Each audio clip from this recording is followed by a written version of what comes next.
Much of the debate in this country right now is about the concept of a slippery slope. You would start off with very limited situations, but the law would expand over the years.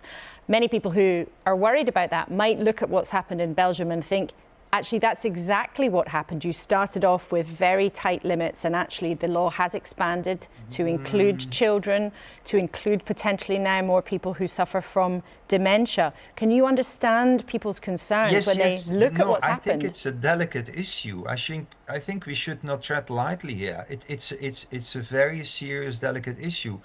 But as a matter of fact, if you look into the actual trajectory of Belgian legislation, it's not been a slippery slope. There are delicate arguments, though, as you said, and there have been controversies. And there were a pair of deaf twins, Mark and Eddie Verbessem. Now, they chose to end their lives after being told they would eventually go blind because they feared losing their independence.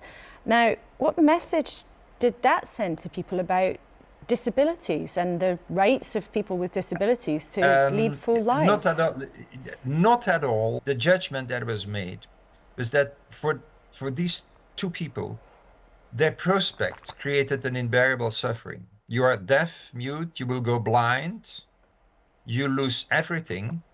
And so it was seen as an unbearable suffering. Obviously that's an assessment, but I think if you go through that case, it's not someone who, it were not people who were tired of life.